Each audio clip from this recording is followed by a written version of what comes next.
Les Roms se retrouvent de nouveau à la une de l'actualité en France avec 2 campements évacués la semaine dernière et plusieurs dizaines de personnes ramenées en Roumanie. Bonjour Saïmir Millet. Bonjour. Vous êtes le président de l'association La Voix des Roms.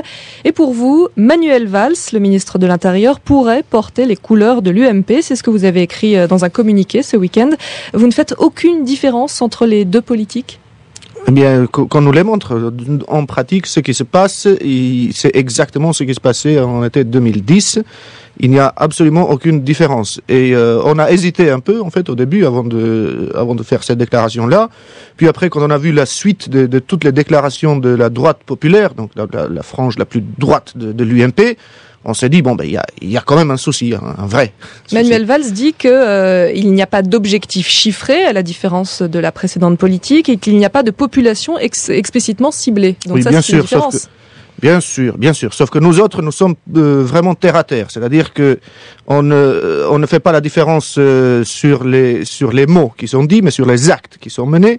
Et sur les actes, la réalité aujourd'hui, ce qui se passe à Lille, par exemple, ou à Lyon, c'est exactement ce qui s'est passé en 2010 et qu'on a vécu ici en région parisienne, entre autres. Mais il y a eu des décisions de justice avant ces démantèlements de campements. Donc vous demandez à un ministre, vous reprochez à un ministre de faire appliquer une décision de justice. Non, je ne reproche pas au ministre de faire appliquer les décisions de justice. C'est son rôle de le faire. Il doit le faire. Je reproche à l'ensemble du gouvernement de ne pas mettre en œuvre les promesses du président de la République quand il était candidat. C'est-à-dire qu'on peut très bien exécuter une décision de justice, mais le candidat Hollande s'était engagé qu'il n'y aurait pas d'expulsion, il n'y aurait plus d'expulsion sans solution de relogement.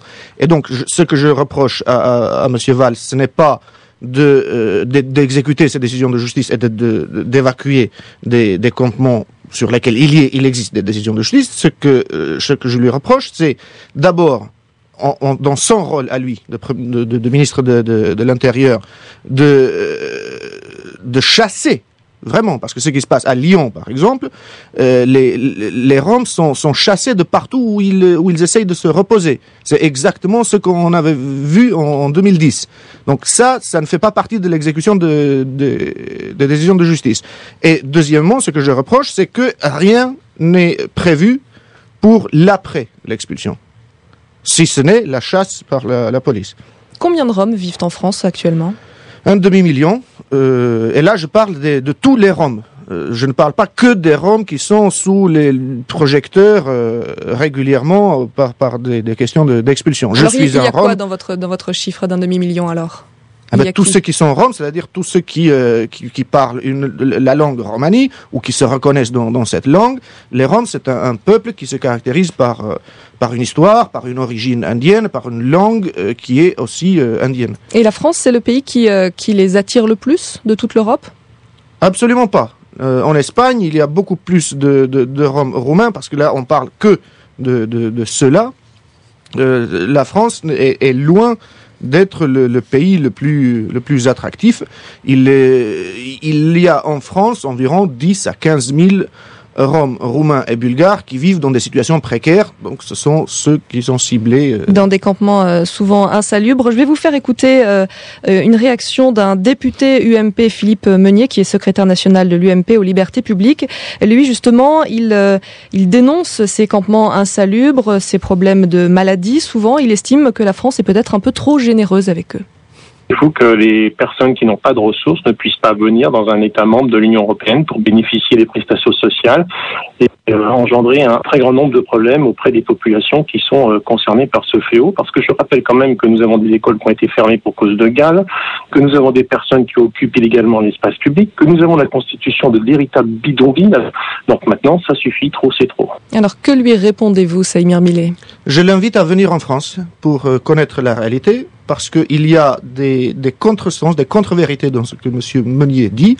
Premièrement, il ne bénéficie absolument d'aucune aide sociale, mais absolument de aucune aide sociale, parce que la loi ne le permet pas. La couverture maladie universelle, j'imagine. Non plus. Ils ont juste l'aide médicale d'État qui désormais est payante, donc aucune aide sociale. Lorsqu'il dit qu'il faut renégocier les traités européens, je l'invite à les lire. Il existe déjà des dispositifs et toutes les expulsions depuis 2006 au moins toutes les expulsions des Roumains et des Bulgares sont fondées sur l'absence de ressources. Donc, je ne vois pas ce qu'on pourrait changer au traité puisqu'elle prévoit déjà ce qu'il appelle de ses voeux. Donc, je l'invite tout juste à consulter la loi telle qu'elle existe. Et pour ce qui est des maladies, etc., je ne ferai pas... C'est pas le seul, un médecin du Monde a aussi parlé d'un regain de tuberculose. Lui, il parlait de Galles dans cet extrait. Bien sûr. Mais ce ne sont pas des pathologies qui sont liées particulièrement à tel ou tel type d'ethnie. On est bien d'accord. Donc là, ce sont des pathologies qui se développent en raison des conditions de vie. Et les conditions de vie que M. Meunier dénonce, on est parmi les premiers à les dénoncer, avec ceux qui vivent dans ces conditions-là. Il y a des choses à faire là-dessus, effectivement, mais la première des choses serait, par exemple, pour les autorités locales, d'assurer le ramassage d'ordures. Ce qui ne ferait pas le trou le plus énorme dans le budget des collectivités. Mais au-delà de ce point très précis, concrètement, que souhaitez-vous que l'État fasse pour mieux accueillir ces Roms qui viennent en France ? Alors, premièrement, qu'on leur reconnaisse le droit de travailler en France, en tant que citoyen européen, roumain et bulgare. Ce qui n'est pas le cas aujourd'hui. Ce qui n'est pas le cas aujourd'hui. Aujourd'hui, ils doivent avoir une carte de séjour.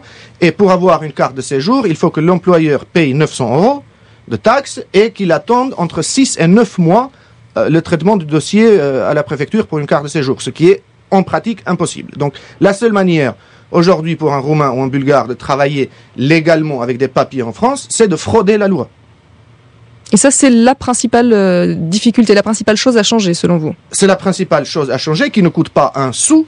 Et ensuite, il y a effectivement d'autres mesures à mener, mais sans cette base-là, rien ne peut avancer. Mais est-ce qu'on ne prend pas le problème à l'envers, ou en tout cas, est-ce qu'on n'oublie pas un petit bout du problème, qui est ce qui se passe en Roumanie ou en Bulgarie ? Parce que ces personnes-là, si elles viennent en France, c'est qu'elles fuient aussi la misère et les discriminations dans leur pays. Il faudrait aussi faire des choses dans leur pays d'origine, non ? Bien sûr, mais ça, c'est vraiment très hypocrite. Ces choses-là étaient à faire avant l'adhésion de la Roumanie et de la Bulgarie dans l'Union européenne. Donc maintenant, on ne fait plus rien, c'est fini.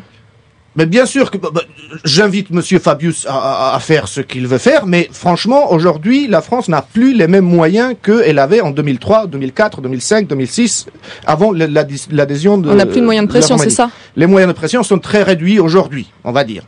Ensuite, ce n'est pas non plus, parce qu'on insiste un peu trop, à mon sens, sur ce point-là, ce n'est pas non plus tous les Roms de Roumanie et de Bulgarie qui viennent en France. Vous savez, ces deux pays-là comptent environ 3 millions de Roms. Sur ces 3 millions de Roms, en France, dans des conditions précaires, il y a 10 à 15 000. Donc, on est très, très, très loin de compte. Tous les Roms de Roumanie et de Bulgarie ne sont pas là à déferler sur la France.